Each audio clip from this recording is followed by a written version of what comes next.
Welcome to Corporate Warrior, the podcast that brings you the best advice on how to improve your health, optimize performance, and maximize productivity. With your host, Lawrence Neal. This podcast is brought to you by hituni.com. That's hituni.com. HitUni is an e-learning course provider specializing in high-intensity training for personal trainers and for people looking to learn how to apply the principles of HIT to their own training for best results. It comes highly recommended by Body by Science author Dr. Doug McGuff, Discover Strength CEO Luke Carlson, MedX Precision Fitness owner Blair Wilson, HIT expert Drew Bay, and the founder of Living La Vida Low Carb, Jimmy Moore.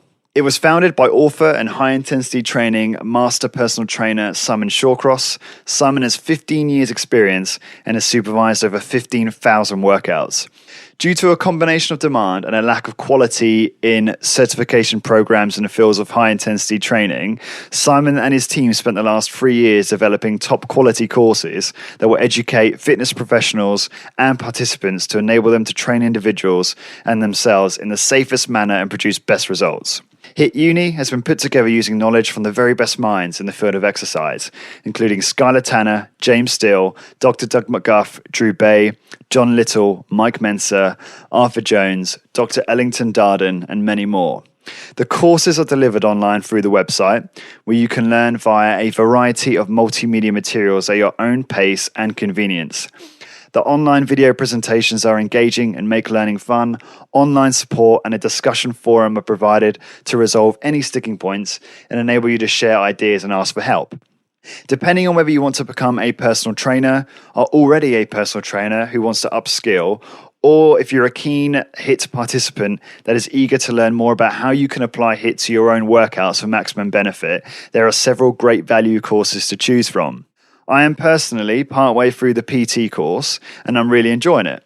I primarily wanted to do the course to learn more about how to apply HIT to my own training for better results. The courses are really easy to follow and each section is organized into bite-sized chunks that give you a real sense of achievement after you complete each one. To get your exclusive Corporate Warrior 10% discount on any course you purchase, simply head on over to hituni.com, that's hituni.com, and enter the coupon code CW10, that's CW and the number 10. So again, head on over to hituni.com, hituni.com, pick your course and enter the coupon code CW10. Thanks very much for your support.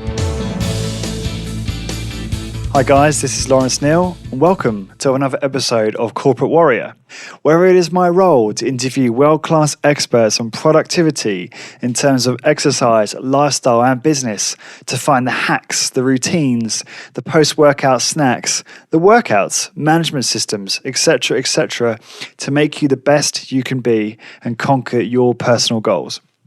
Guests include top exercise researchers like Dr. James Steele and James Fisher, best-selling authors like Dr. Doug McGuff and Ben Greenfield, world-class, high-intensity training trainers who like to keep to themselves but know a shitload about how to build muscle like Ted Harrison and David Landau, Paleo Effects co-founder Keith Norris, and many, many more. Today's guest is Simon Shawcross, who you will recognize if you listen to this podcast regularly. He joins me for a second time to talk about stress management, productivity, and HitUni. Simon is a master high-intensity training personal trainer. He has over 15 years experience and has supervised over 15,000 workouts. He's the co-author of The One Diet and has been featured on the 21 convention and is the CEO and founder of HitUni. HitUni.com is a modularized e-learning course provider for personal trainers, those wanting to become a personal trainer in high-intensity training, and people who just want to learn how to apply high-intensity training principles to their own workouts. And you'll obviously recognize HitUni because they are the sponsor of this show. This interview was a lot of fun. Simon is a good friend of mine. We've met a couple times and he's a really, really good guy. He's a very pure spirit. I find him a pretty intuitive person and I know fairly quickly whether someone's genuine and authentic, and Simon is certainly the real deal. And in this conversation, we kick off with some chat around coffee and pastured eggs. Then we wander off into the realms of stress management and mindsets and tactics of productivity. Following that, Simon talks about his goals with regards to hituni.com. We talk about some of the biggest challenges he's faced and had some really interesting conversation around that.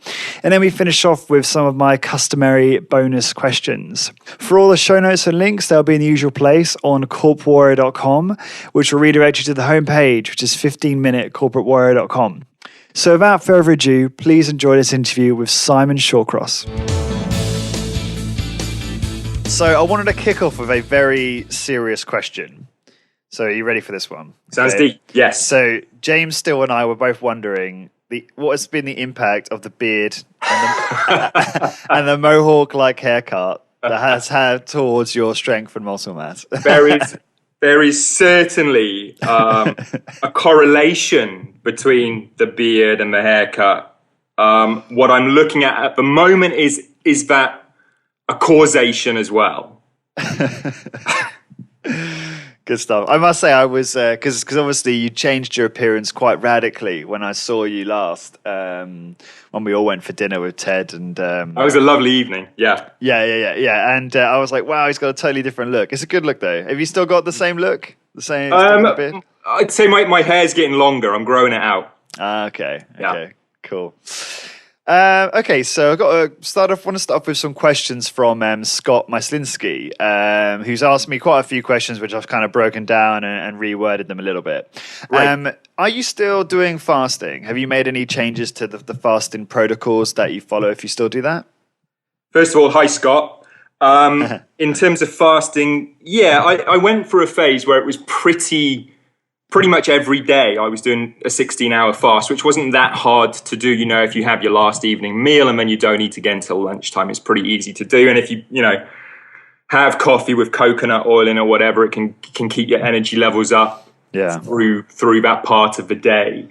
I don't do it as frequently as I did do, so have no issue with having a breakfast, having a banana or some scrambled eggs or something if I feel like it on that particular day. So it's just not as regimented. I probably 3 days out of a week, I'll get to sort of 1 in the afternoon, 2 in the afternoon, go, oh goodness, I haven't eaten yet. Time to get something to eat. So it will sort of organically happen. And that's what I quite like with a lot of the patterns around exercise, fitness, nutrition, and so on, is that when you found out about this new topic, you've got really into it, you're really focused on it, and you've been very conscious about plugging it into your life. And then it gets to a point where it seems, for me anyway, to find this natural balance of how often to do it without having to overthink about it. Right. Okay. Yeah. So, like you say, just kind of organically happens now, and occasionally you'll fast, occasionally you'll have something to eat straight away. That kind of makes sense to me. I know you're a big coffee fan. Obviously, you mentioned just before we kicked off that you've been reducing your caffeine intake. What's the logic around doing that? Why have you decided to investigate that further? Well, I had a look at my genetics recently and figured out, and I was very surprised actually to find out that I'm apparently a slow metabolizer of caffeine. And as much as I love coffee and could happily go through 4 or 5 cups in a day, I've been looking to balance some of the nutrients in terms of supplements to give me more energy during the day without having as much caffeine. But there's no doubt about it, my first port of call in the morning is that beautiful cup of Java on getting up, grinding up the beans, doing a brew in a French press, and enjoying that first cup of coffee. That's not going to change. That's a great pleasure to me. But I've just been looking to balance out my energy levels a little bit throughout the day, seeing what happens with a reduction in caffeine and how I feel. And this is very early days as well, by the way. So this is only sort of 3-4 weeks into this. But it feels good. And I super enjoy that first cup of coffee in the morning. So I'm just finishing one off at the moment. And as you heard me go off, I went to get a cup of mint tea for the rest of the interview. So I'm not jacked on the caffeine. When you say slow metabolizer of coffee, what's the downside of that predisposition? As I understand it, you're just simply, potentially going to build up the levels of caffeine in the bloodstream and end up being quite jittery throughout the day before the body's had a chance to process it and sort of reduce it in the bloodstream. Now, I didn't really notice that as a massive issue for me. Yeah. In the past. It wasn't like I felt like, some people feel super wired on coffee. I never felt that. If I had a day where I didn't have coffee in the morning, I could feel the difference. But I never felt like I was on that sort of edge of taking, loads of Pro Plus or caffeine tablets or whatever it is. I never had that jitteriness through coffee. But I'm just experimenting and playing around and seeing what happens if I reduce caffeine intake and maybe look at some of the other potential supplements that could benefit me in terms of energy levels through the day. Right, okay. When you say genetics test, are you referring to something like 23andMe or something similar? Something similar to that, exactly, yeah. Which one do you use? Well, I can't tell you off the top of my head, actually. I can't remember. But I had one done about 6 weeks ago now. Okay. And, I mean, they're all pretty good. I had a look at a friend of mine had the 23andMe one done. Another friend had this other one done, and somebody had a third one done as well. And I looked through them all and just decided that particular one was the one I was going to use. And I don't think the results are massively different. What's quite interesting afterwards is when you put them through sort of third-party apps and so on. And I would say about this whole genetics test thing, the interesting thing is, you get this thing where you say, okay, this is your parental line on your mum's side and on your dad's side. And that's kind of interesting. And you get over the excitement of kind of discovering those patterns of where your family's moved from in the past. And then it's like, in terms of the exercise related stuff, I just don't think the technology's there yet for it to be that useful in an exercise perspective. And there's some bold claims made by sort of third-party apps that say, discover, what your strength potential is and sort of whether you're an endurance guy. I just don't think it's there in that respect to make very bold claims about that yet. But in terms of the nutritional side of things, I think there's some interesting stuff. I'm sure there's loads more to unearth as we go forwards, but we just don't know about yet, certainly on a consumer level. As the future of medicine really is in, personalized DNA, genetics-based medicine. And I think the same will be shown to be in terms of nutrition and exercise at some point in the distant future. I don't think it's an imperative thing to have done at the moment. I think there's some interesting things that you can experiment with. But if you're one of those people who's going to get concerned if you find out you've got a predisposition for a biggie, an illness or something, if that's going to mess with your head, probably best not to get it done in the first place. Interesting perspective. What useful discoveries have you made from doing these tests, though?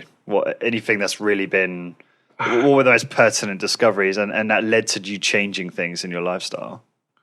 In terms of lifestyle, not so much. In terms of trying some different supplements or increasing the dosage of certain supplements, that's where I've currently had the biggest experimental area, let's say. And that's with things like that help with neurotransmitters, adding things like choline in at a higher level than I had been taking, that are based on what I'm seeing in the gene readouts will be beneficial for me. And I've got to say, with the reduction in caffeine and the increase in some of these supplements that I have taken, I have noticed a real difference in mood and focus without needing the caffeine. And just for those listening, if you not familiar with something like 23andMe, which is a DNA collection kit, I haven't actually done it yet. I've got one sitting here right in front of me that I've had sitting in front of me. I'm ashamed to say this for probably about a year. And it's nothing to do with no kind of trepidation around what the outcomes might be. It's just I've just been lazy, to be honest. So, but my understanding is that literally you just sample some of your saliva into the tube they give you, send it off, and then they analyze it and come back with the results. Exactly. That's pretty much how it works. So I'm going to make a promise, because this actually, when I do something like this, it actually makes me do stuff. By the time this is posted, I am going to send off my 23andMe. It'd be interesting. And when you've done that, let's talk about some of the results and some third party apps you can run that stuff through. But I mean, for me, one thing I found is I can't process the typical variant of B12 that's sold as a supplement, methyl B12. So actually, I need hydroxy B12 instead. I can't process the other version, at least not particularly well. And so it's little simple practical factors like that make a difference. As I mentioned, I increased choline intake, phosphatidylcholine intake, taurine, and these are all ones that specifically appear to be beneficial to my genetic makeup. And I've been having good results with doing that. How much of it is a placebo effect? I don't know, because I was quite surprised to find out that I am quite, according to the DNA test again, have a high potential to believe in placebo, which I thought I would be the complete opposite, because I see myself as a skeptic. But apparently on I think it's 4 out of the 7 genes that they see a correlation or an association between that I have a potential to believe in placebo. So I've taken away the positive fat and thought, well, if I believe in something enough, it's going to happen then. That's like, what's it like Doug says? You're building a monument to the placebo effect, or placebo gods, or whatever. Yeah, that's really interesting, actually. I'm fascinated because I've read enough stuff, particularly Dave Asprey's blog and podcast and Bulletproof Diet book, talking about supplements and likelihood of deficiencies and what he thinks is the most efficacious dose. And then I just made the assumption, okay, so I'll get some, cod liver oil, the fermented, is it Green Pasture, the brand, something like that? Sounds familiar. Yeah. And vitamin D. I got Swanson vitamin D and just started taking it, but I hadn't even tested for what my levels were prior to. And I think that maybe is a little bit idiotic. I mean, it makes more sense to me to get my readouts and then plan accordingly rather than just start taking supplements at random. Yeah, I think would you agree? Yeah, I think there's probably safe ranges. You could be on the conservative side. So I think, with vitamin D, a lot of the time the recommendation is to take, regardless of if you've had a test done, to take around 4,000 IU. Well, you could go a bit more conservative on that and say, let's say take 2,000 IU. And you're probably going to be all right. But yeah, I mean, it's why it would make more sense to get your levels tested. Yeah. Especially if you think, there's a potential for a serious deficiency. You are, as you said, big coffee fan. And you did mention there you sometimes drink fat with coffee, a bit like, I suppose, Bulletproof coffee. Yep. How often do you do that? That has totally reduced for me recently.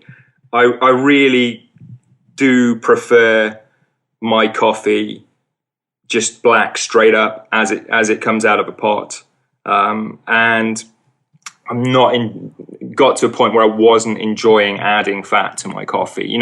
Nothing wrong with it. The funny thing is, my girlfriend was like poo-pooing the idea of putting fat in coffee. She said, I'm never going to. It's just disgusting. Whatever you're doing there, it's horrendous. And just before I decided I was going to stop doing that, she said, "Oh, let me try some." And she's like, "This is amazing." So every morning she makes a cup of coconut oil loaded coffee to take to work with her, and I've stopped. So it's interesting in that respect. Fascinating. Has she found sort of mental performance benefits from doing that as well? I think energy levels throughout the day. That's particularly in the morning. That's made a difference for her, and I would have to ask her on if she's felt a greater increase in mental acuity and so on. But what I do know is that she loves it and she prefers it to coffee without, which is a complete 180 on what she thought the case was going to be. Okay. Have you spoken to Bill De Simone about fat in coffee. He's not a fan. Have you ever had that No, conversation? no. And I'm not a fan either now. No, because I've seen Bill on social media. He's he just doesn't think fat belongs in coffee. I pretty much would agree with him now. I've just gone back to getting. I've got a really nice source that I get my coffee from, typically called hasbeen.co.uk, where it seems to be this really lovely guy who just takes himself off around South America and Africa and finds these little local growers and will buy up, in some cases, their whole year's stock if he likes the coffee. In other places, for a bigger grower, it'll be, maybe, I don't know, 100th of their crop. But he hand picks each crop, and then you can work your way through the different coffees there, and I'm enjoying doing that and the taste of pure coffee and the pleasure of the taste of the coffee. I was going to ask you about that sauce because I remember you mentioning it. How do you spell that? So that's HASBEAN, hasbeen.co.uk. Okay. And before, I know we spoke about this briefly when we met last. But do you ever cycle off coffee? Do you ever cycle onto decaf for a week or anything like that at all? Or? No, not specifically. I mean, this what I've been doing in the last 3-4 weeks has been a massive cycling down or a big cycling down of my caffeine intake, because I was on, let's say, 3 or 4 cups of coffee a day. That's down to 1, just for one first thing in the morning when I pretty much as soon as I get up. So based on that now, I certainly don't see a need to cycle off that lower dose of caffeine. Interesting. Let's talk about eggs. So I think I'm correct in thinking that pastured eggs means that the chickens live mostly outdoors and in plenty of space and derive 100% of their diet from insects, rather than, I don't know, some kind of artificial feed that they get or something. And I was wondering, what eggs is that true? And do you focus when you try and buy eggs? Do you get what eggs do you get? Do you get eggs that are pastured? Sure. It's been a while since I've looked at the exact definitions of these terms, so I can't give you an absolutely accurate comment on that off the top of my head. But yeah, pastured and organic of the eggs that I get. For me, that's the most important thing, because you're eating the fats, and those fats can accumulate toxins that potentially in the chicken that lays that egg's diet from whatever you're eating. And I think eggs are a great source of things like natural source of things like folate and choline, really beneficial. And when I have them, I want them in as pure a source as possible. So for me, it's the double whammy of organic and pastured. What brand do you tend to get? What do you remember the actual product? We've started shopping off Mikado recently, and sometimes they have different ones in stock. So really, it's whatever comes up. They also have a lot of sort of independent-y looking ones on there, but kind of come and go. So I'm happy to try anything that ticks those 2 boxes. Very cool. I also use Mikado, and for the Americans listening, Mikado is a spin-off of Waitrose for home delivery for food, but it's very high quality food. Well, high quality in terms of mass supermarket high quality, but not necessarily local farms, although they do source stuff from kind of local farms, I believe, as well. They have a nice bone broth soup. Really? There at the moment. Yeah, I can't remember the name of the farm, and I used the last one yesterday, but have a look for bone broth, and they've got a couple of pre-made soups which kind of make it easy to get that in if you don't fancy going through the whole process of boiling up bones. Cool. I actually tend to get the Clarence Court. This sounds so snobby. And the Clarence Court Burford brown eggs. And the reason I get them, they're for Mikado. Oh, we've had those, yeah. Because they're the brown shells, and the eggs are the yolks are so orange, and I just go on the orange. And obviously they're not organic, I don't think, but they give a description on, the chicken's lifestyle. So it says like how they have plenty of outdoor, they roam about on outdoor pasture, and I think they have a fairly good diet. Not perfect, but hey, you just do the best you can with what you have around you, the resources you have around you, don't you? But yeah, I've been sorry. I think that color of the yolk is possibly a good factor to go on. I mean, any time that I've had eggs off friends who keep chickens and just have them in the backyard, they come as dark and orange as you can imagine. Yeah. It's a good test, isn't it? It is, yeah. But yeah, I was just curious because I know that organic is such an ambiguous word these days, and in a lot of food products, organic really isn't always, in my understanding, is not always that great, because the criteria to be organic, not across all cases, but in some cases, doesn't necessarily mean the food is going to be healthy for you. Have you experienced that? Do you know much about that, Simon? Yeah, I'm not a wild one for it. It's got to be organic kind of thing. I know some of the organic, in inverted commas, chemicals that are used are potentially as strong or stronger than other ones. So it's not a biggie for me. There are certain things I just like to have organic, and I would say that tends to be fatty meats. I would rather go for free range and organic when it comes to fatty meats. Will you buy those from something like Mikado? Would you actually go to a local farm? Look, to be frank, 9 times out of 10, yeah, I would. Easier, right? Mikado because it's easier and there's enough going on. I mean, where we live in Hampstead, there's a beautiful butcher where they have the aged steaks in the window. The stuff's gorgeous there, and yeah, it's nice when we've got the time to pop down there and pick up some really good locally sourced meat that's been reared really well, and then it's from a proper butcher, and it's fantastic, and you can talk to them about the cut you want and so on. It does make a difference to the shopping experience too than just clicking yes on the internet. But yeah, when we can, but life's busy as well, so I think the key thing is the balance in all of these things. If you've got the time to do that every day, fantastic.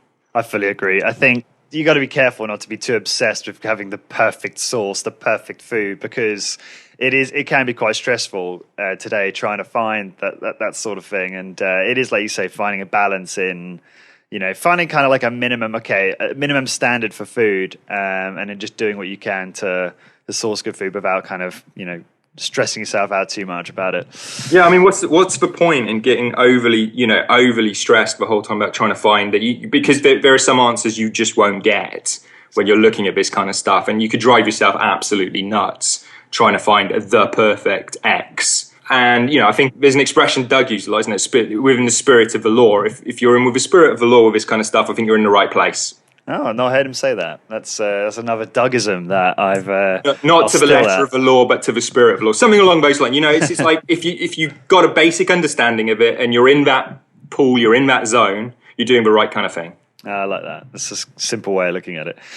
Okay, so these are sort of questions that Scott had, which I've sort of broken down. And the last one was, in terms of your current workout regimen, what does that actually look like at the moment? How has that changed? What are the exercises? Can you just elaborate on that for me? Okay, yeah, quite different at the moment. I've been working recently a lot on an idea that the systemic stress from the workout, for me, can be quite a negative. I want the localized stress of a particular muscle tissue I'm working to be pretty much as high as possible. But when I say high as possible, we're talking to muscular failure, certainly not beyond. And then I want to minimize the systemic stress. So as much of an advocate as I have been and continue to be in many respects of full body workouts, I've started splitting the workouts up and training a little more frequently, so that I've got this, what is more of a habit, which is more of a habitual thing for me. And there's a greater frequency. The intensity remains the same, but the volume is weighed down. So instead of doing, 8, let's say, exercises in a full body session, I'm doing 2, maybe 3 exercises at a time and just training more often. And what I notice is I can, and the way I feel and look feels better to me. And I do not get this sort of massively crushed feeling you can get from a more substantial workout. And I think my thinking around this started with, I think there are about 25 to, let's say, 30 exercise movements that are beneficial for the human body, if you take the body as a whole, around 25 to 30, let's say patterns, because let's say there's 25 to 30 on machines, there's 25 to 30 same patterns on body weight, same patterns on free weights, but there's these 25 to 30 movements that are really beneficial to do for the human body. And my experience, it would be preferable to cycle through all of those at some point. Now, obviously, even with a full body workout, you're not going to do all of those, let's say 25 exercises in one session. At the most, I would think, somebody could maybe do 12, 13, but even that, I think, is a lot in one full body workout. So I was looking at a way to get all of those exercises in without having a massive systemic stress, and to keep it so that by the time that exercise came around in my schedule again, it wasn't so long since I'd done it that the skill fell off of performing the exercise. Right. So can you elaborate on the specific exercises you do at the moment? Yeah, so let me have a quick look. So it's interesting because I've actually, I've found that the two-way split from Body by Science served me really well. And yes. Similarly to you, I didn't feel crushed after the workout when I split it Look, down. I don't think you always do, and I don't think everybody, necessarily does, or certainly not always does. I think it can be based on a lot of other lifestyle factors and constraints and stressors as well. Mm. But it would be nice if there could be like a regular pattern that didn't, you didn't think, I better be careful because the next day I've got to do X. Yeah. Or the next day I don't want to be totally destroyed. How am I going to feel when I wake up the next day? So what kind of stuff am I doing at the moment? So it really is like, okay, I'll just run through them all then. Yeah, do it. Briefly. So I'm making sure I do a neck extension, chin up, a simple row variant, doing a grip exercise, trunk rotation, squats or leg press, push-ups or dips, lateral raise, triceps push-ups, heel raise, making sure I'm doing hip abduction and adduction, an inverted row, inverted biceps curl. Those are both body weight there. Doing a pullover movement, neck rotation movement, a direct quadricep exercise, whether that's a wall sit or a knee extension, direct glutes exercise, that could be a hamstring bridge variant. Hamstring bridge. So hamstring bridge variant or a direct hamstring knee curl or knee flexion. Something for the trunk extension. So a low back movement, making sure I'm doing the neck flexion, lateral flexion for both sides, shoulder press, pectoral fly, side plank, so to bring in the obliques there, and direct abdominal exercise. So that's those 25 or roughly 25 movements. And I think, you could find the equivalents of those in bodyweight versions, in free weight versions, and in machine versions. Yeah. And all of them, I think, are useful at some point in a person's training process. You're not going to start a beginner off for sure with all of those exercises. You want to be way more basic. And, you could say there's some research that shows, you don't need to do a direct biceps exercise if you've done a pull down, a big compound movement that involves the biceps. Maybe that isn't the case, but I think there's certainly no harm in safely performing an additional movement for those over time. So that's really it. That's my focus, is on covering the whole body really, really comprehensively, but in smaller chunks so that I'm not frying myself. That's really interesting, actually. I've been doing something a bit different lately. I've been doing bod pods every 6 weeks. Okay. And I'm enjoying it because what I do is, actually, that being said, I did the first one about 3 or 4 weeks ago. And before that, I did one 2 years ago. Yeah. And what I do is I change one variable each time so that I can really see what works for me. So I'm kind of like my own experiment, a bit Tim Ferriss-y in that sense. I had a really interesting observation, actually, when I last did it. So I had a bod pod in 2014, and my body fat was 14%. And then I did a bod pod, the recent one I did about 4 weeks ago, my body fat had dropped to 12%. So that's awesome. a good sign. Yep. what was very interesting though, and a little bit disappointing, is that my lean mass was exactly the same. Right. So that's over 2 years. So that's probably 100 workouts or something. Yeah. Okay, it was actually lower by 0.1 kilogram, but it's not statistically significant to even take seriously. But the point is it remain unchanged, which that you could suggest that's because I've reached my genetic potential, or maybe if I tweak certain variables around my workout or diet, perhaps I could change that. But who knows, right? And I won't know until I start playing around with that and actually start measuring it using a bod pod every 6 weeks. So I might find that I've reached my genetic potential. I don't know if you disagree with that.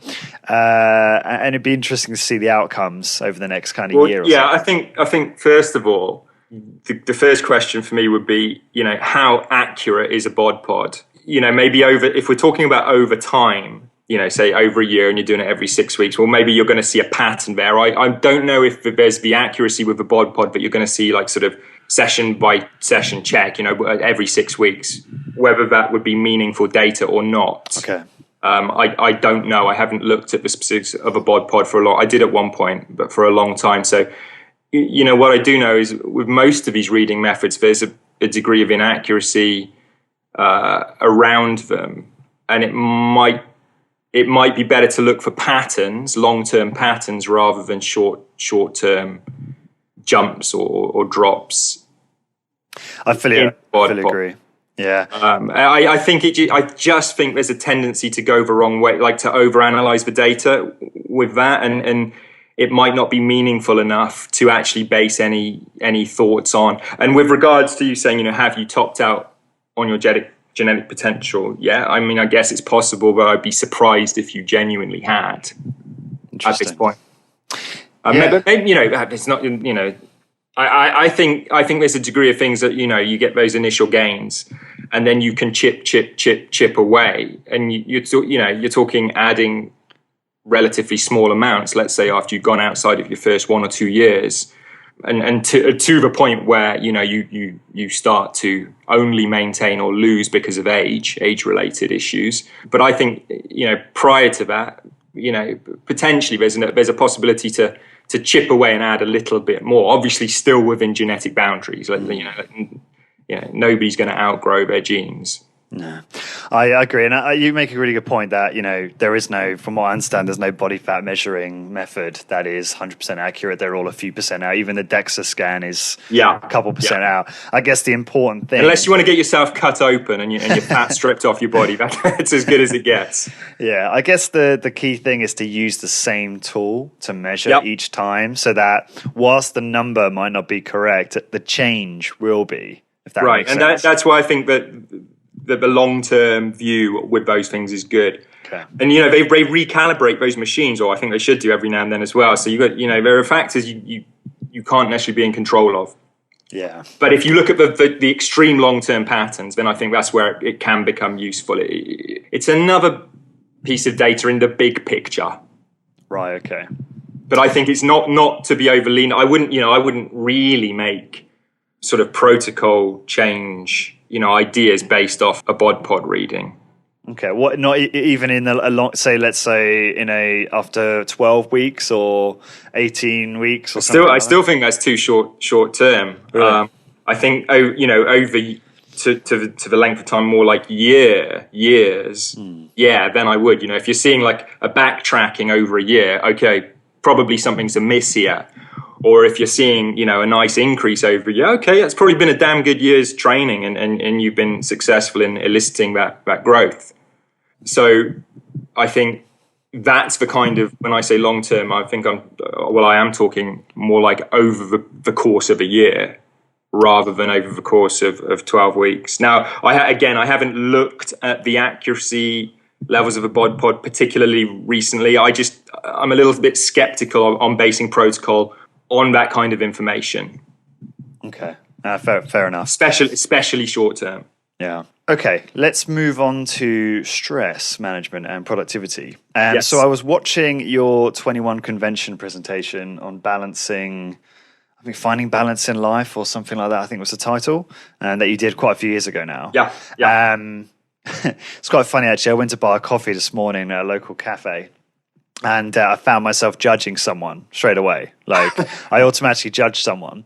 And I came up with 2 positive things to say, like you say to do. Yeah. And I did the same thing when I came out of the coffee shop about someone else. I judged someone else, and then I did the same thing. I had to come up with 2 positive things, and I found, and my brain quickly realized how laborious this was. It was going to get very tiring. and I found it really helpful. So I appreciate you teaching me that, because I'm going to really start implementing that, because I'm really bad at stuff like that sometimes. And I think there's often good lessons to be learned when you find what are you judging about that person? You know, what is it that you're really saying about yourself in that moment? And it might be a thing like, you know, you it's a part of yourself that you're not so keen on, you know, and you know, you might I don't know what you were thinking about in that particular moment, but you're going, God, having soy milk with your coffee, don't you know how bad that is? But you got to remember, you know, maybe that person hasn't been down the same, you know, lines of experimentation and research as you have, but it's ended up there, and it's you know, there's nothing wrong with the person who's doing it. They're just unaware that might not be the best choice of milk in their coffee. Yeah, you've got to spot on. It's typically around that kind of stuff, because obviously I know everything, Simon. Not. And the irony is that person probably lived longer than me. So, but yeah, so that'd be a bummer. Yeah, no, exactly. So I was going to ask you, you know, this kind of, in my head, this kind of judging falls into a similar category as talking negatively about people to someone else, or just wasting energy on that kind of stuff. Can you explain to me, or do you know, like, how bad that is from what impact that has on your energy throughout the day if you're spending some time thinking about those things? Well, I think it's a real killer.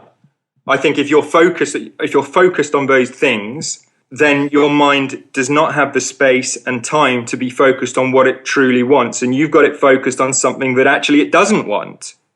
And you're leading it towards something that it doesn't want, rather than keeping that focus, that lens on where you do want to go. And you know, what is it that, you know, Lawrence, you're doing? What do you need to be focused on? You need to be focused on your, you know, let's, for instance, the podcast and getting it out to as many listeners as possible. And how do you do that? Now, you know, it's not healthy to be focused on that exclusively all the time either. You know, you don't want to be focused on, you know, necessarily things which ultimately have a positive outcome 100% of your time. You need to have time to daydream. You need to have time to meditate, lose focus, go for a walk, and just let your head drift as well.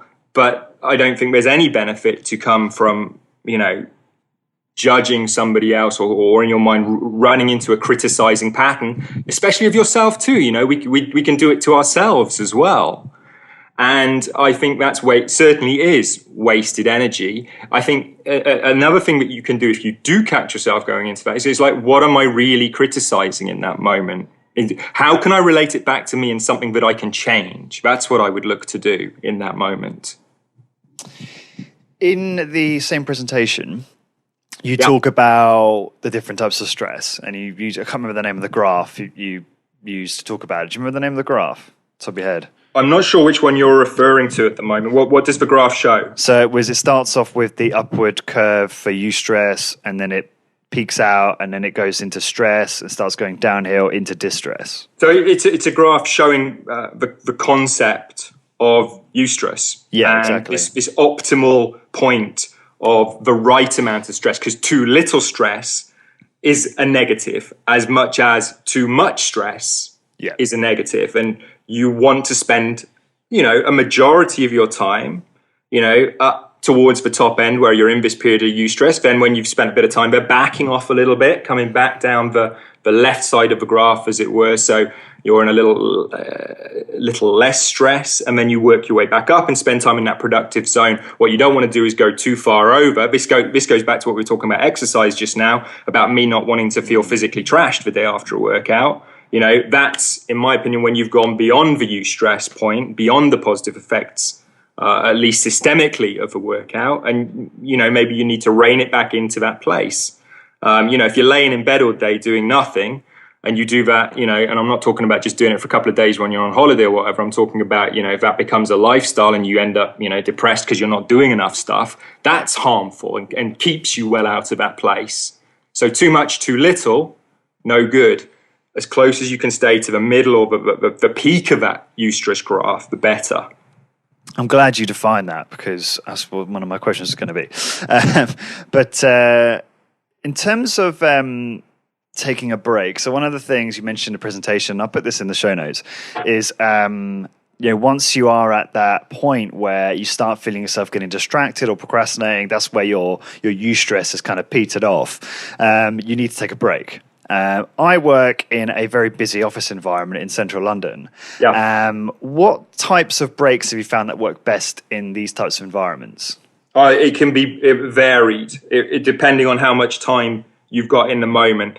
It could be as simple as doing some neck movements, some flexion, extension, gentle rotation, just getting the blood flow back between your brain and body.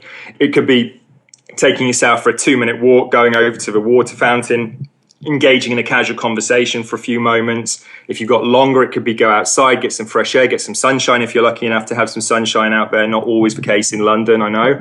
But so it depends on what you can do. But a minute, 30 seconds, if you can break that cycle, that's the key thing at that point, is to step away. And it is that there's no doubt about it, that is seriously challenging. I find it for myself. It's like, I need to get something done. I'm sat there, I'm working away at it, and I know my energy's slipping. I'm not super aware of it. And I want to just keep hammering this thing out. And it's that moment, if you can learn to catch it and step away, a 2-minute break, a 5-minute break, a 15-minute break, when you come back, you are going to be more productive at whatever it was you were doing. And what I often find for myself is if I do that and I take that moment of stepping away and come back to what I was doing, I've had new ideas and thoughts from meta level, a different level than when I was stuck in there in the moment, working away. Ideas had come to me during that break almost unconsciously that were the answer to what I was looking for in that time anyway. And that's where I think you get, really, you really get the positive. Often people are very focused and work driven, and almost stepping away is seen as a negative thing to do in a competitive office environment sometimes.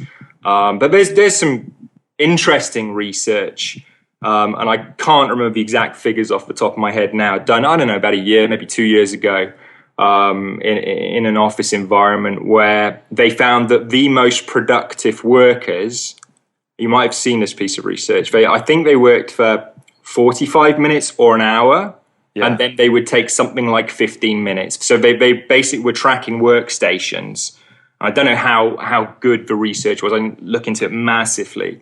But it was, they're tracking how much work their best workers were doing, the ones who were most productive in the working day. And they saw this pattern of, let's say, 45 minutes to an hour, followed by a 15-minute-ish period of rest, and then that cycle would repeat throughout the day. And the people who most closely adhered to that were the most productive workers. Now, I don't think that the exact figures they're given, let's say it was 45 and 15, I don't think that's what's important. I think what's important is that you work for a period of time that works for you, be cognizant of the fact that, between every 45 minutes to 90 minutes, you're going to ideally need some time to step away, even if it's only a minute or two, reset, and then go again, and you will be more productive. Coffee. Do you feel like, taking a break to get a cup of coffee would be kind of counterproductive potentially, or not perhaps the right thing to do in that moment? No. What are you suggesting? Like there's something intrinsically not good about having the coffee, or the process of making the coffee? If you're talking about making coffee, you could turn that into a mindfulness meditation, just be purely in the moment of making the coffee. I guess really Yeah. No, I guess what I was referring. Yeah, no, I agree. Like that is quite a meditative process, but I'm not sure if I'd be grinding beans in the office though. But I guess what I was referring to more is the actual biochemistry of it. So when you consume coffee, okay. the stress, the cortisol, that kind of stuff. I don't know much about it, so that's why I ask. So with the coffee, caffeine takes about 25-30 minutes to kick in. So what can often be good is sometimes I'll get in a mid-afternoon meditation. If I haven't gone for a mid-afternoon walk, it'd be one of the two usually. And if I'm doing the mid-afternoon meditation, and when I was drinking caffeine more than I am now, I would have the coffee before the meditation, because just as I'm coming out of the meditation, the caffeine's kicking in. Right. So you've got around 25-30 minutes before the caffeine kicks in to the brain, where you can be in this like meditative, relaxed state. And then as you come out of that, the positive benefits of caffeine are going to kick in. Look, I think it's important not to overuse caffeine, because I think it's just going to lead, if you effectively begin to move towards overdose is a very strong word, but towards having too much, your thinking is going to become less effective. You're going to have these sort of flighty, unfinished thoughts more than you are going to have a benefit. And that amount is going to obviously rest. The amount of caffeine consumption in one sitting or during a day is going to come down to the individual. So I would be looking to perhaps have alternate ways as well as coffee to take that break. So, it might be appropriate to have a cup of coffee, but it also might be appropriate to go and have a chat with a colleague about nothing in particular, or go and take just a walk around the office, or get outside if you can, or sit there and daydream, or even go into a meditative state for 5 minutes, 10 minutes, whatever you can do that's available for you to do in the environment that you're in. I wouldn't use caffeine as too much of a crutch, I think you need to find a place where it works for you without becoming a negative. How do you personally structure your working day at the moment? And do you structure it to optimize those periods of eustress that we talked about? This is interesting. I've looked to instill sort of a regimented. So first of all, there's two different ways that I spend my day. One is when I'm working directly with clients in the realms of exercise, nutrition and stress. And then there's the days when I'm writing or doing something for Hit Uni. So let's take one of those Hit Uni days. I have in the past looked to instill a more regimented approach to doing this. So a little bit like we were talking about research a few minutes ago, doing that 45 minutes of work and then having a little buzzer that goes off on the phone or whatever and tells me, okay, now you've got your 15 minutes to play. And then, buzzer's back on or the time is back on and we're doing our next 45 minutes. That was interesting. Didn't really work for me because I found I would be sometimes completely in flow when that buzzer kicked in. I was like, damn it, I don't want to stop now. I don't want to stop. And then other times I would lose my train of thought or my level of focus before that buzzer kicked in. And again, it goes back a little bit to what we were talking about way back at the start, is finding sort of a natural rhythm for yourself. So that idea came from, good research or some research and the idea of these rest activity patterns.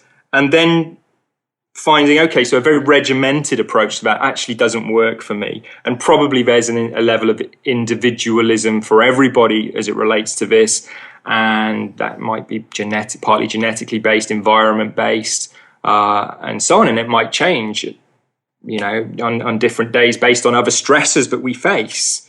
So I think what's the key thing to do is to have a rest activity pattern and just be more conscious as to when you're losing your focus, and then to be good on yourself and not to get screwed up in that moment. Because oftentimes the first thing when we start to lose the focus and lose the flow, you start blaming yourself, going, oh, bloody hell, you're not, focused enough. Come on, zone back in, come on, do this. And sort of get agitated with yourself, which does you no good whatsoever. I think at that point, your brain is telling you stop doing this now. I'm done for the moment. I've had enough of the moment. Step away, give me a little reset, let me hit the reset button. And I think if you can just bring an awareness to that as to when that is, that's very beneficial. So if we want to get a little bit more specific, for me, first thing I do when I get up is to walk my dog with my girlfriend. And that's going to be like a brisk paced walk for around 20 to 30 minutes. And that really sets me up. That's before I've done anything else, other than dressed, obviously. That would be very weird walking around Hampstead, no clothes with my dog. Especially in this freezing climate right now. It would. Yeah, you'd feel kind of small. So, So getting that walk, getting that fresh air, getting that movement through the body and all that good stuff happening, that's the way I like to start the day. And I'll do that before eating, before coffee, before anything else. And then come back in and it's coffee. And if I'm going to have some food, it's food, coffee and supplements, the water-soluble ones. If I'm planning to take supplements that aren't water-soluble, then I'll need some food, or I'll save those supplements for later in the day. And then I'm going to sit down to my first look at what am I going to do. I'll have usually made a list the night before. So I've got, let's say, 3 to 6 things that I would like to get completed in this day. And then I'll sit there and just go through those things. But I'm very cognizant of that when I'm losing focus and when to step away. Around lunchtime, which could be anywhere between 12 and 2 for me, I'll get a bite to eat, and then I may go for another walk at that point. If I'm training on that day, I will have done it before. So my physical, my strength training tends to happen for me at around about 11:30 a.m. And then, in the afternoon, it's again, adhere to those patterns, and then a late afternoon walk or meditation. Sometimes I might do some qigong or some tai chi instead of a walk, or some very gentle yoga instead of a walk, depending on how I'm feeling. Those things, they cycle in and out of my fascination and desire to do them. For me, the key things during the day are the walks. So there's two brisk walks. There's the strengthening exercise, the high intensity strength training, and meditation. Those things are the ones that I'll turn to. And of course, like anybody else, I'll have my moment where I flick onto YouTube and have a quick flick through maybe some funny vids or whatever it is. And splitting up time with productive work, with making phone calls that need to be made and emails that need to be answered. So you're getting as much of a balance of that stuff as possible. It's interesting you talk about the walking and the other things that you occasionally practice. I've been thinking about implementing a movement practice into my life. And what I mean by that is, the problem is if you're working in an office and you're working for someone else, that you obviously have to follow certain rules. And I can't exactly get a treadmill installed in the office right now. So it means that, quite often I'll be sitting or I'll be static in one position or another. And I'm not really using my body fully, I would say. Yep. Obviously, strength training does that, does actually use all the muscles. But I've been thinking about maybe first thing in the morning doing some sort of yoga, some sort of practice. And it's properly paradox of choice on the internet, because you've got so much, but you don't know what is actually legit. And I'm a highly skeptical guy, so that's why I put out a post recently saying, I'm thinking about doing this. Anyone got any recommendations? And some people made some recommendations that I'll be looking into about certain gurus in this area. Right. And obviously this is my audience, who I know to be very, very intelligent and critical. So I value that. But yeah, I was wondering, what would you think? I guess walking is actually a really good idea. My top one, really, I go back to it again and again and again, is brisk paced walking for between 20 and 30 minutes twice a day. It's the safest possible form of low intensity physical activity you can possibly do. You could replace it with some yoga or a swim or a bike ride, a dance class or a jog, but all of those are increasing the risk, and with some of them there's there's more effort to do them. If you're going to go swimming, you've got to go to the pool. If you've got a bike ride, you've got to make sure your bike's around, or you've got somewhere, relatively safe, you're happy cycling. If it's a dance class, you've got to wait for the time. If it's a jog, you might need slightly more specialized clothing or footwear. Whereas a walk, you can do anytime, anywhere, and it's as safe as you're going to get. It's the most natural form of human movement that there is. And the benefits of walking are, undeniable. They are really, really well researched and shown. Enhances immunity, immunosurveillance. You're helping to build the aerobic base engine when you're doing that. And it's going to improve your recovery as well between your high intensity workouts. So just doing that cardio output training, where you're effectively, when you're walking at a brisk pace, you're stretching the left ventricle of the heart, and you're increasing over time. You're increasing the stroke volume, the amount that can be pushed out with each beat of the heart. So you're creating a more efficient heart. And then there are other adaptations as well. And then the knock-on effect of this is it also improves. I think the key ones are, at a gross level, it can improve immunity, improves relaxation, sleep quality, and mood. And to me, having those benefits from something as simple as a brisk walk are superb. Yeah, that's a very good point. And you can get caught up in all this excitement of, unusual postures in yoga and fancy this, that, and the other.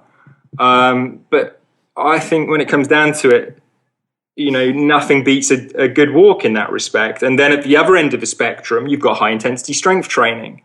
And if you've got the brisk walking and the high intensity strength training covered, I think you've got your health bases covered. You've got it in a good place. You've got the strength training in a place where you're performing great movements. The stuff we recommend at Hit Uni or Bill DeSimone or Doug McGuff, and so on and so forth, recommend good, productive physical movements taken to or damn close to momentary muscular failure. And you've got it in a pattern where you can recover from the individual workouts whilst maximizing the localized stress and looking to minimize excessive systemic stress from that. And then you walk and you go on brisk walks regularly. You've really got the health bases covered. Now, then if you're attracted to doing something for, other reasons, fine. If you're excited to do something, like yoga and be able to develop, kind of hypermobility effectively in some positions, which is why I caution with yoga, is like, I think in basic yoga, there are some really good postures that are beneficial. But I think the more intermediate and advanced you get with yoga, and the postures that come along with those, and you move into the realms of hypermobility, then, well, actually, at that point, yoga has the potential to become a negative in that respect, in terms of the hypermobility of the joint. So what is it that you're looking for? Are you looking for a meditative type experience? Then, again, and this stuff is personal, then it might well be yoga. Maybe that breathing pattern combined with very, controlled movement is going to be beneficial for you. Maybe it's Tai Chi, maybe it's Qigong, where you're getting this sort of meditative physiologic effect.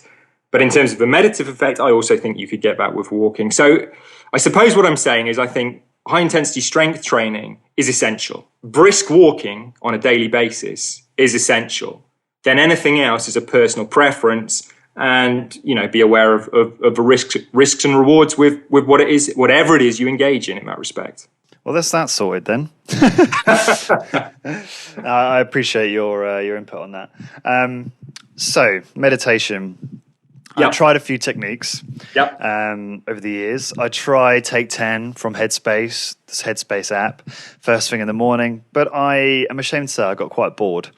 So what I did is I have decided to temporarily park that form of meditation. Do you have any ideas on how I might be able to reintroduce it more effectively in the future?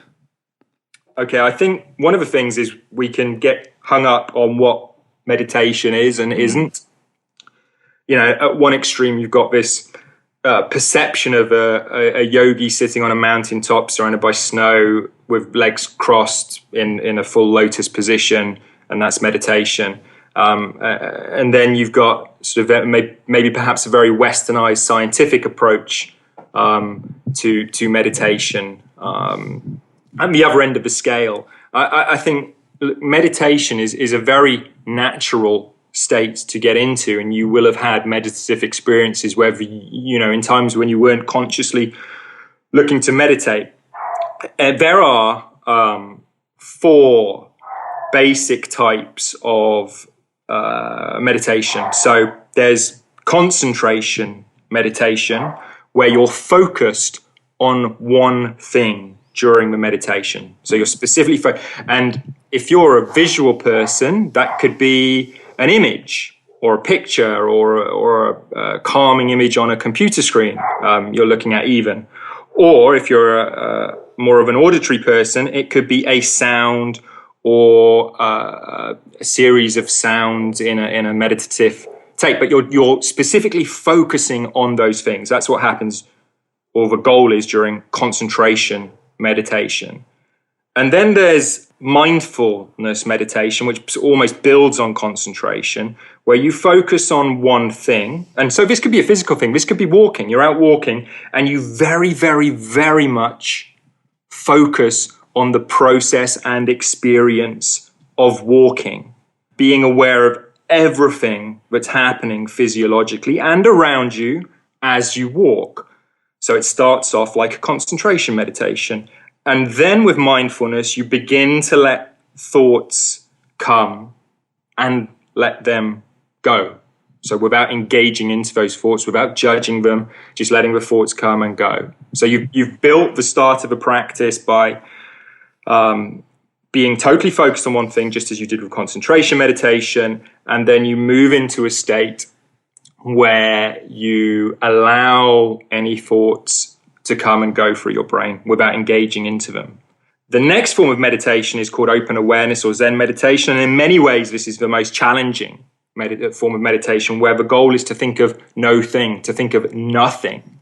So you're looking for the gaps between thoughts, because ultimately, unless you're some super enlightened being, it's exceptionally unlikely that you're going to be able to sit in Zen meditation and not have a thought come and a thought go. So you're waiting for those moments during Zen meditation where there's moments of blankness. This can be a very frustrating form of meditation for people to start off with. So I'd probably encourage you to start with something else rather than Zen meditation, because people can get agitated sitting there thinking the goal is to have no thoughts. And obviously most of us, the moment we sit down in our busy worlds, we're going to be having 1,000,001 thoughts flashing through our minds. Mm-hmm.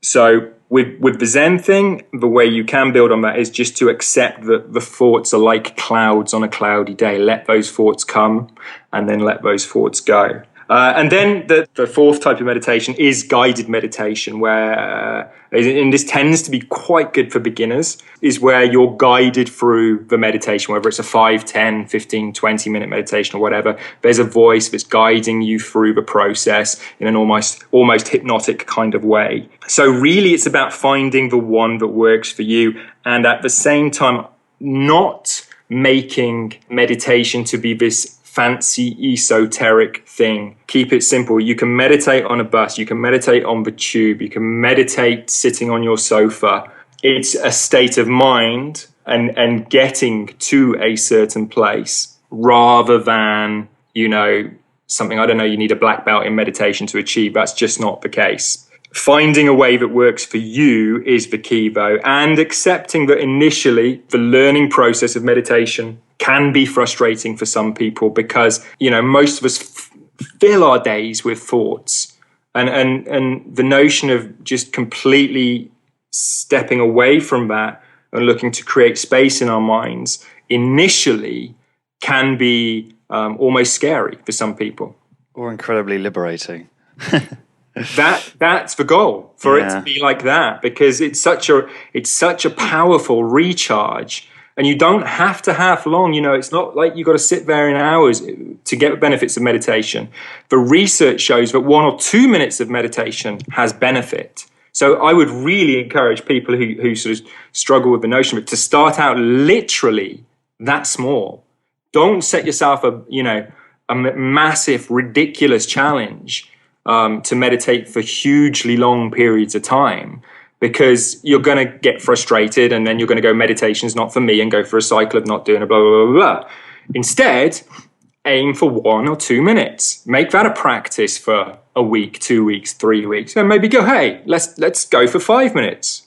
And find a sweet spot that works for you. I don't think there's an end goal for this. I don't think you have to say, I'm meditating when I reach 20 minutes. No, it is, you will have the benefits of meditation at a level that's appropriate to you. Now, I think in many ways, if we're looking at the research and the total benefits of meditation, I think maybe you've pretty much got everything at around that 20-minute mark. But compared to somebody who's not doing it, getting in 1 or 2 minutes, 3 minutes or 4 or 5 minutes is going to open that door and in and of itself make a good change. What sort of benefits have you seen from the research into meditation? Okay, that would be a massive list that I can't entirely recall off my head. In many ways, similar to the brisk walking stuff in terms of the mood, the effect that it has on people who've got high blood pressure, depression, scattered thinking, the ability to perform tasks after meditating, mental tasks after meditating as opposed to before meditating. Just go out online and have a look. Anybody listening out there, there's just a huge amount of research that has been done into meditation nowadays. And, almost stripping away the mystery of that Eastern philosophy of meditation, this rich culture of it. They're really seeing very scientific research showing, hey, this stuff really is practical and really does work at a very tangible and real level. It can make a massive impact in both physiologic and mental processes. That's fascinating. Do you would it be possible for you to point to a study, or is it quite easy to find online? I think it's pretty easy to find online. I can't, off the top of my head, I can't. Don't worry. It's not coming to me straight off the top of my head, no. Goal setting. So I've always found goal setting to be very challenging. I've never really stuck to my goals. I consider myself to have achieved quite a bit, I suppose, for my age in life. Yeah. But it's never really what I set out to do. Well, it is and it isn't. It's never exactly the same. Anyway, where am I going with this? So whenever I do set goals, and let's say I follow an approach where I set a goal for 6 months, 1 year, whatever, and I read that goal every day, in the morning when I wake up and when I go to bed, eventually, after a few days, maybe a week, I get distracted by life, and life's in quotes. It's just distractions from all over the place, and I forget those goals. And then I think, oh, you know what, whatever. And then I will then come back to it maybe 2 weeks later and reassess, and then start that goal again.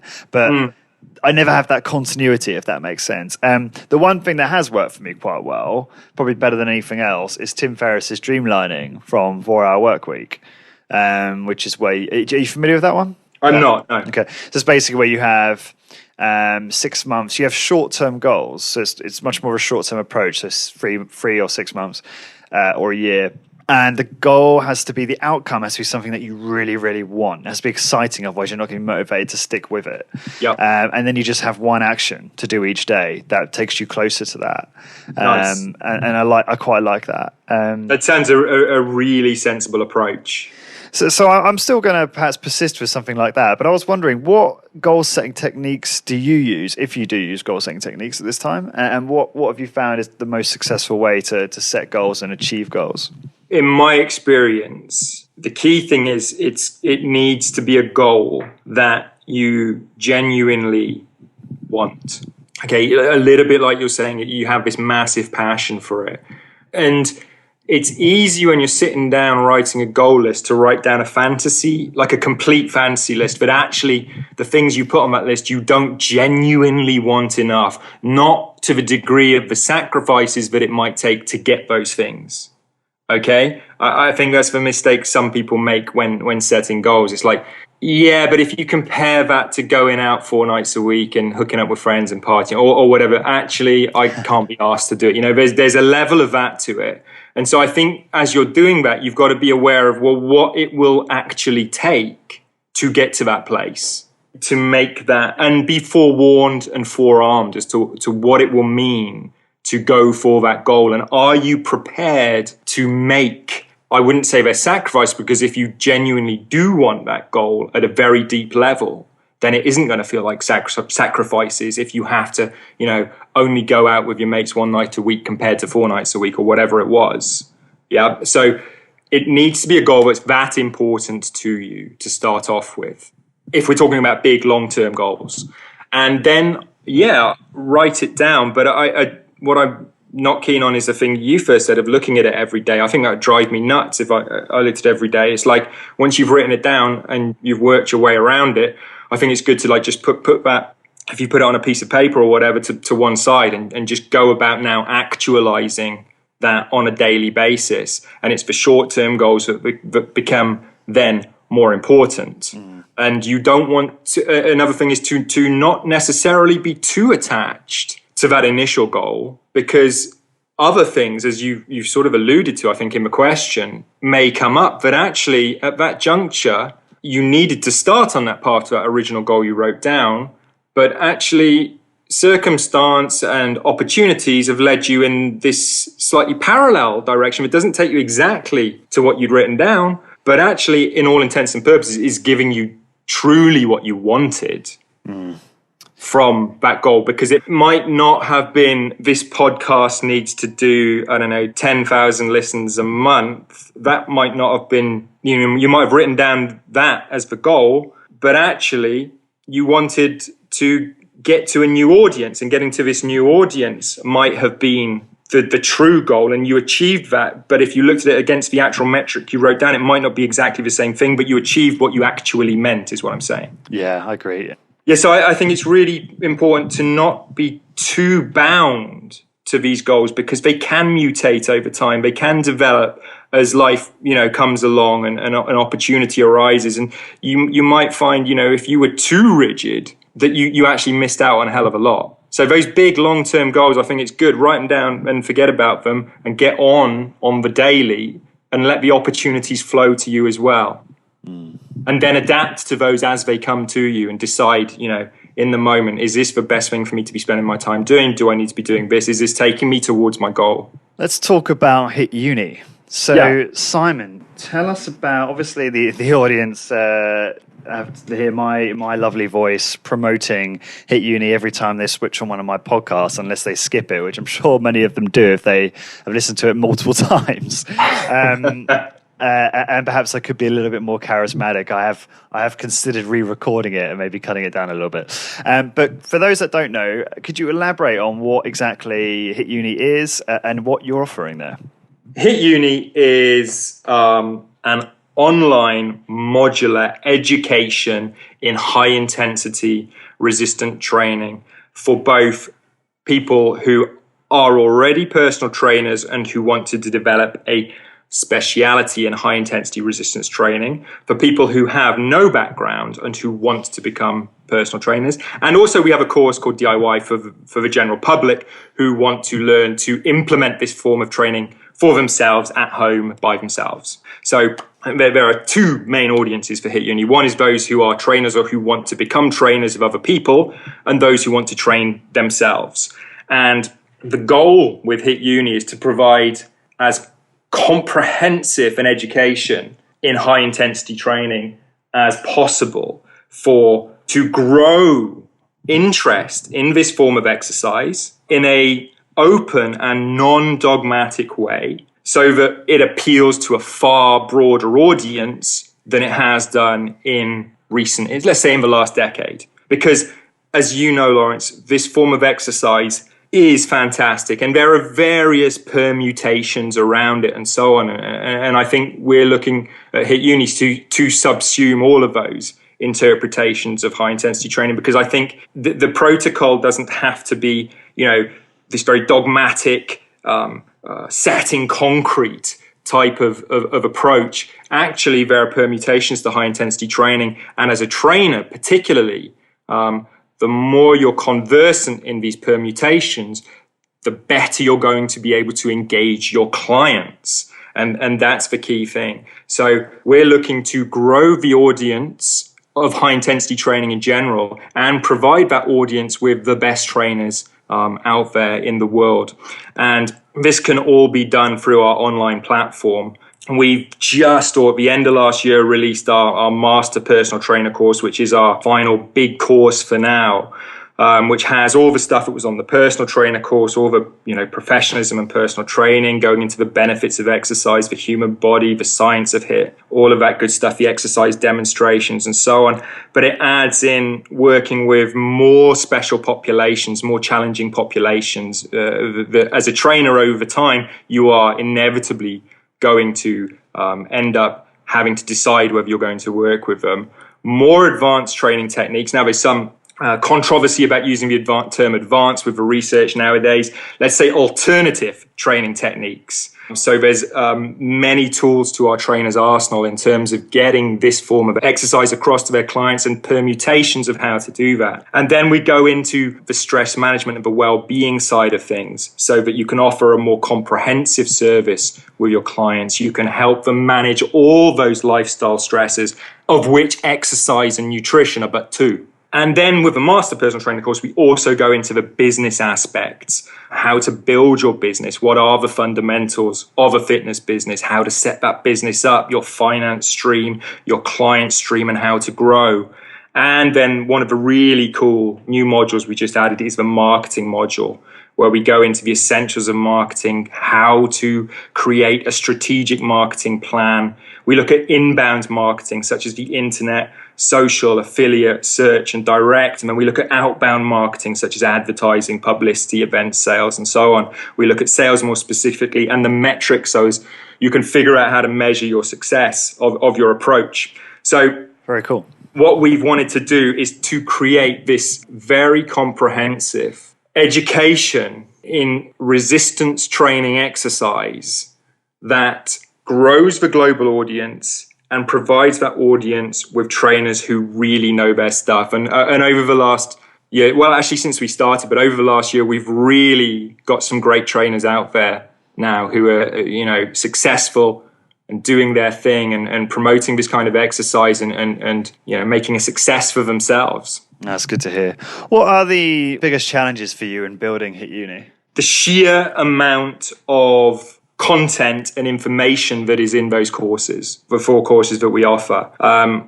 When I started doing it, I probably would say we didn't realize how much we'd bitten off to do and to get done. Once we'd started this, we saw how much work it required and the quality that we were happy in putting out, which is the key thing. When we worked on this, it's like it will only go out if we're happy with the quality of it. And it was getting this large amount of information about exercise, a little bit about nutrition, and about marketing and business. And really, that's taken 4 or 5 years of our lives now to get it to the point that it's at now. And it has been a sustained focus to get the information and quality to a great level that we're happy with, and then put it out in a way that's absorbable, usable, practical for those who are engaging and purchasing and using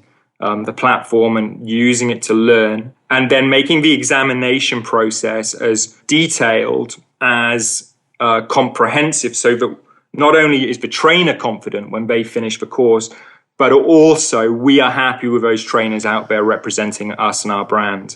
And it's taken a lot of focus and energy, and I'm delighted with the outcome. And at the same time, we are, because it's a dynamic platform, we are always uploading new stuff and changing things as new research comes out. So it's a dynamic process. It's a dynamic course. Once a trainer or somebody's purchased it, when new information comes to light, the course changes, and it can do it. So it can respond in that way to new information. So we're really happy with the place we've got it to now. And we're going to continue to grow and focus on helping our trainers become the best out there. Cool. Yeah, I know when we last met, you explained to me the amount of work that's gone into it, and it's no lie, the content, or anyone can see that if they go onto the website, or if they purchase a course, it's a massive amount of video content and written content for them to consume. And I take my hat off to you, because that's a lot of work and sustained over a long period of time. And I know what that feels like. Well, absolutely. Although I wouldn't say that my projects have been perhaps as extensive as yours to this point. So a question from one of the listeners. In fact, it might be one of your customers, actually, Randall Lightbrown. Okay. He mentioned that he's asking that, is modern neuroscience, think Robert Sapolsky, and pain science, think Lorimer Moseley, part of the curriculum? And if not, might it be added? Hi, Randall. Let's start with, you said pain science, Lorimer Moseley to start with. Okay. I think the key lessons from Moseley's work is that pain is something that's not just happening in the tissues of the body. It comes from a part of the brain that's designed to protect you. So in effect, the pain is a construct of the brain. So we're looking at, in some ways, in addition to that, the powers of perception, belief, and placebo around the experience of pain. So the question then is, how does that relate to resistance training or high-intensity resistance training? And what's its relevance to HIIT Uni? Well, I'd say in many ways, we do already cover that stuff in the course, because we are looking for the trainer and the trainer's clients to be able to have an experience of high intensity training that is sound from the offset.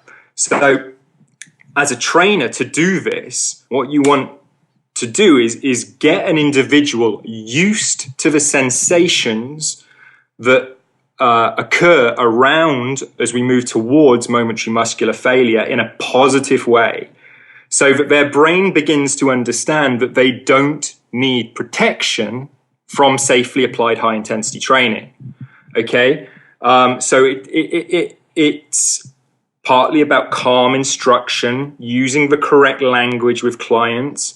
It's about preempting their concerns and for the sensations that will accumulate as they move towards the end of an exercise. And it's about getting the client to understand the difference between those sort of pain signals they get when they're working safely but hard, compared to a pain signal which is, you're messing up my joint now.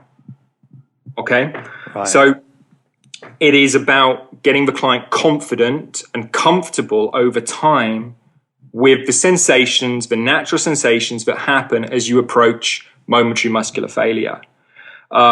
And to get them to relax into that, to approach that calmly. So it's not all grimacing and grunting and, that kind of macho approach to exercise. It's actually better to remain in a calm, zen-like, if you will, state as you approach momentary muscular failure. And you're shutting down those sides of the brain or the nervous system that's trying to say, stop, please stop. This is painful, because actually it's not pain in the sense a warning that this is damaging. It's pain saying, you're working hard, and actually it's just, byproducts accumulating and so on. And it's not a warning signal that you need to respond to, so long as it's being safely applied. And then it's also about things that we recommend, like creating a conducive and calm environment for the client to train in.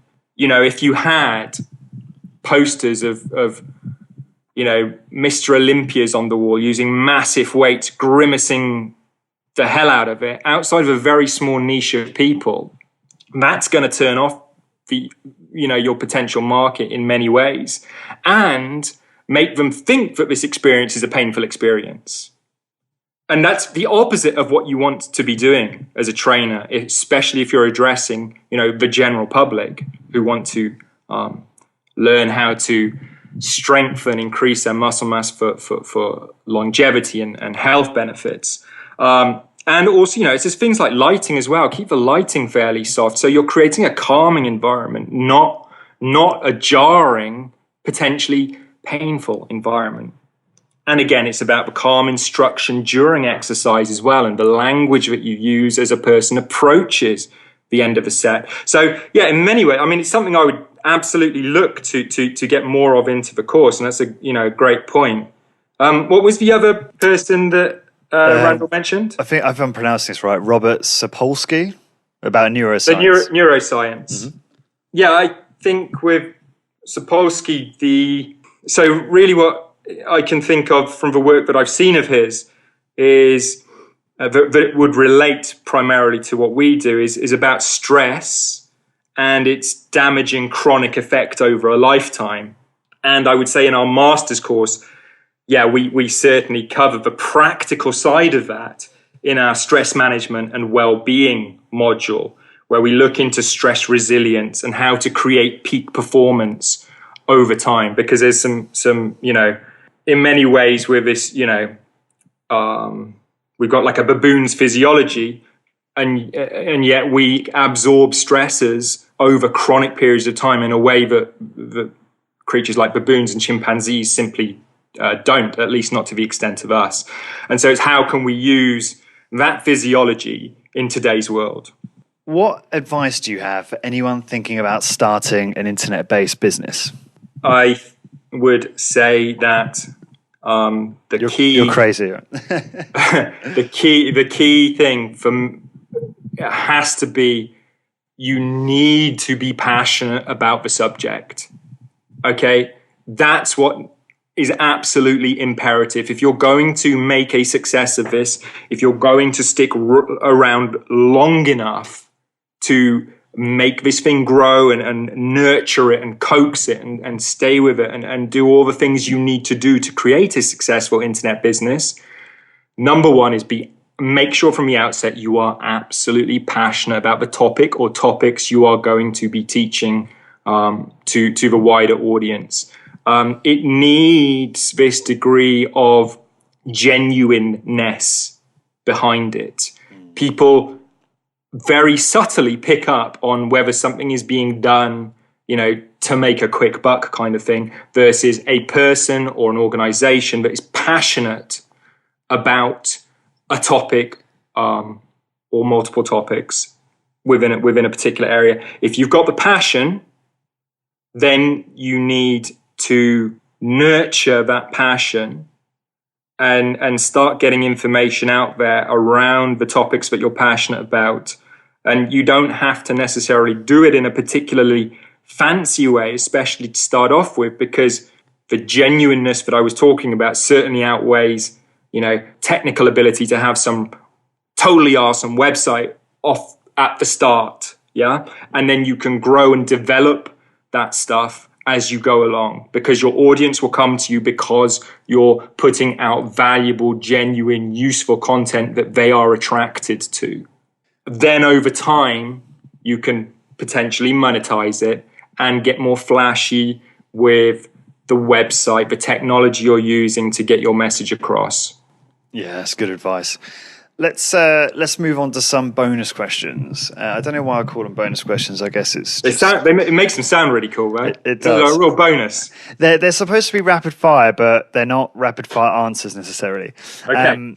Simon, what have you changed your mind about in exercise in the last year? Okay, it comes out to something we've already slightly addressed, and that would be my previous attachment to full body routines. And full body routines absolutely work and can be very, very beneficial for many people. I haven't changed my mind about the value of full body routines, but I have become more interested in, and the value in my mind of split routines, or split to a degree, has increased. And this all comes down to this line of thinking of, I want to create as great localized disruption, localized in the muscle tissue, whilst to a degree minimizing the systemic stress of a workout. Because, if you can apply the stimulus to the muscle, but not trash the whole body, you've then created a very practical, beneficial workout whilst minimizing the downsides even more. And that's where my line of thinking is going at the moment. In the last 5 years, when have you felt the most successful? Okay, I would say it's interesting. It's in the process of being creative. So it's not the outcome of that creativity. It's being in the process of it. To explain that a little better, maybe it's when you've finished a piece of work that you think is really good and you've put it out there, and maybe people like it and so on. That's great, and obviously it's really nice to have feedback. Both good feedback and feedback that says, could you add something to it or whatever. But at the same time, for me, it's that when you're in the middle of doing something and you know that you're developing your creativity, you're developing your understanding, you're stretching your thinking process around a topic, that's when I feel successful. When I'm doing that, when I am having that experience. That's really interesting. I definitely agree with you to some degree in regard to the actual, for me, it's the moments when I get the feedback actually from doing the great content. So there's a satisfaction I get in doing something like this and producing a podcast with someone like you and then actually blogging about it. And I get a real good feeling from putting that live and knowing that lots of people are going to listen to it and hopefully it's going to help a lot of people. Yeah. And then I also get the second kind of buzz, I suppose, is the positive feedback. So no, I do agree with you on that. Yeah, I think both are wonderful. Both are absolutely wonderful experiences. Wow. But I think what it is for me is when you're in that experience, it is, you're creating something fresh and new. I think that's what I like. It's that sensation of expanding thinking and potential. And then, when it's out there, the chips fall where they may. Yeah. If you could go back and give your 20-year-old self some advice, what would you say?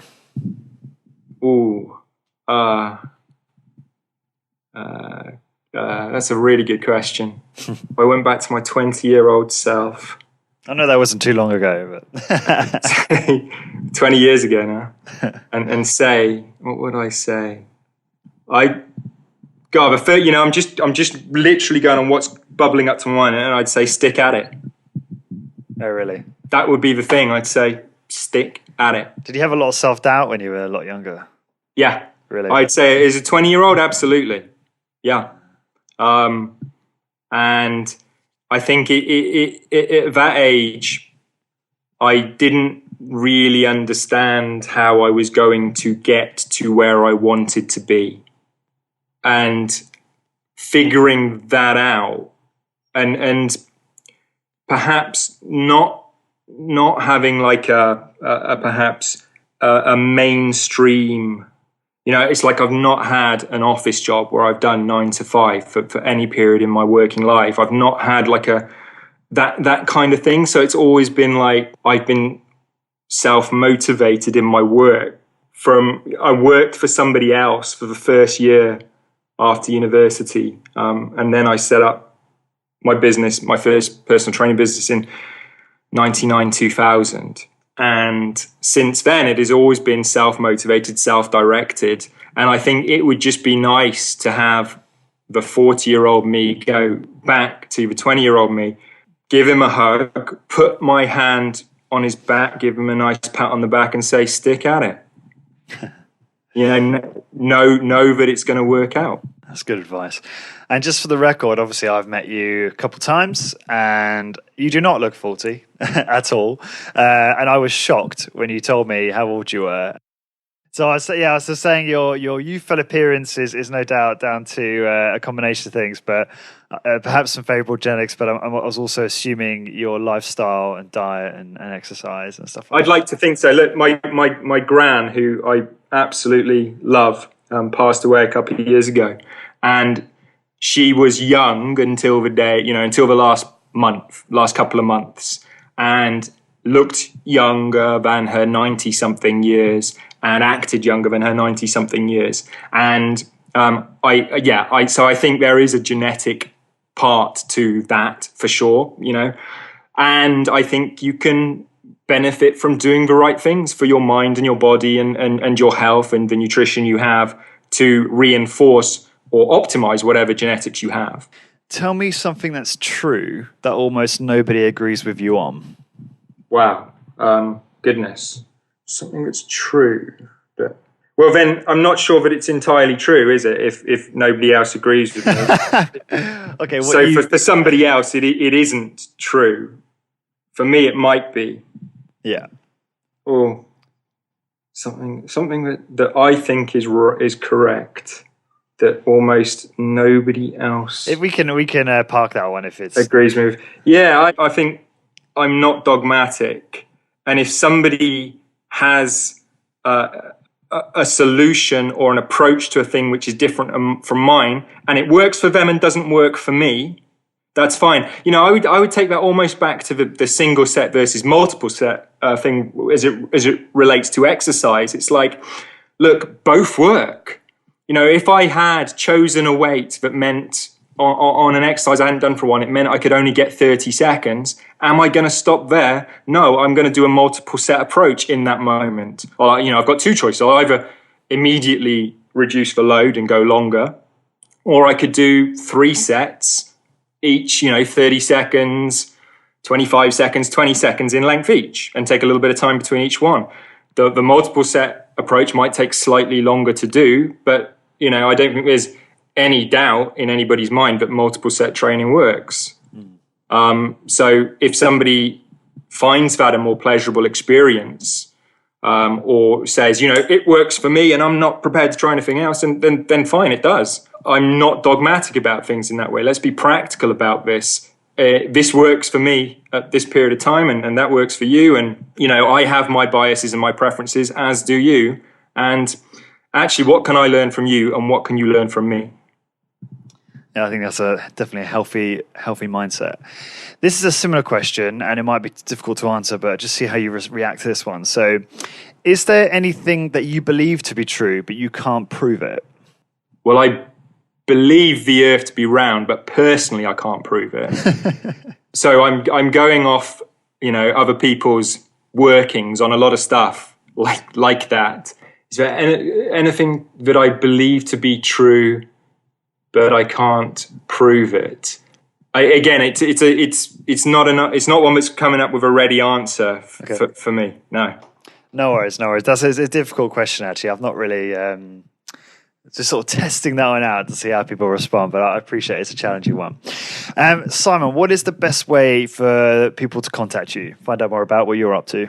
If they're interested in HIIT Uni and the personal training education or the individual courses related to HIIT Uni, they can get at me at simon@hituni.com.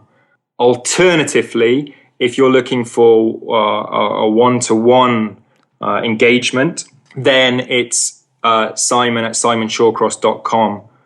But based on the fact that simon@hituni is a lot shorter, actually you could just email me anything through that email address. If it's easier to remember, use the practical one. Good advice. And so obviously, Simon, you've spoken about hituni.com. It's no surprise. I'm a big believer in what you're doing. You know that. I think everyone probably knows that. Who listens to this. I think, I want to support HIIT Uni as much as possible. And obviously it helps support this podcast when people do use our coupon code to purchase a course. So if you decide you want to buy a course on hituni.com and use the coupon code CW10, you will get a 10% discount. And there'll be more details on that in the blog post should you be interested. And just on the blog post, the URL for this one is corpwarrior.com, corpwarrior.com, which will redirect you to the homepage.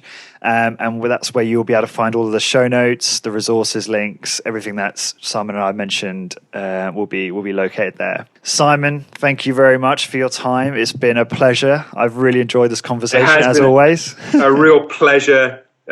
Talking again, and thanks for doing what you do. It's a real pleasure to chat again. No, you're welcome, Simon. I'll be in touch soon. Lovely. All the best. Bye Take for care. now. Bye.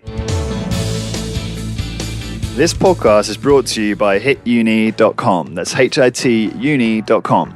Hit Uni is an e-learning course provider specializing in high-intensity training for personal trainers and for people looking to learn how to apply the principles of HIIT to their own training for best results. It comes highly recommended by Body by Science author Dr. Doug McGuff, Discover Strength CEO Luke Carlson, MedX Precision Fitness owner Blair Wilson, HIIT expert Drew Bay, and the founder of Living La Vida Low Carb, Jimmy Moore. It was founded by author and high-intensity training master personal trainer Simon Shawcross. Simon has 15 years experience and has supervised over 15,000 workouts. Due to a combination of demand and a lack of quality in certification programs in the fields of high-intensity training, Simon and his team spent the last 3 years developing top-quality courses that will educate fitness professionals and participants to enable them to train individuals and themselves in the safest manner and produce best results. HIIT Uni has been put together using knowledge from the very best minds in the field of exercise, including Skylar Tanner, James Steele, Dr. Doug McGuff, Drew Bay, John Little, Mike Mensa, Arthur Jones, Dr. Ellington Darden, and many more. The courses are delivered online through the website, where you can learn via a variety of multimedia materials at your own pace and convenience. The online video presentations are engaging and make learning fun. Online support and a discussion forum are provided to resolve any sticking points and enable you to share ideas and ask for help. Depending on whether you want to become a personal trainer, are already a personal trainer who wants to upskill, or if you're a keen HIIT participant that is eager to learn more about how you can apply HIIT to your own workouts for maximum benefit, there are several great value courses to choose from. I am personally partway through the PT course and I'm really enjoying it. I primarily wanted to do the course to learn more about how to apply HIIT to my own training for better results. The courses are really easy to follow and each section is organized into bite-sized chunks that give you a real sense of achievement after you complete each one. To get your exclusive Corporate Warrior 10% discount on any course you purchase, simply head on over to hituni.com, that's hituni.com, and enter the coupon code CW10, that's CW and the number 10. So again, head on over to hituni.com, hituni.com, pick your course and enter the coupon code CW10. Thanks very much for your support.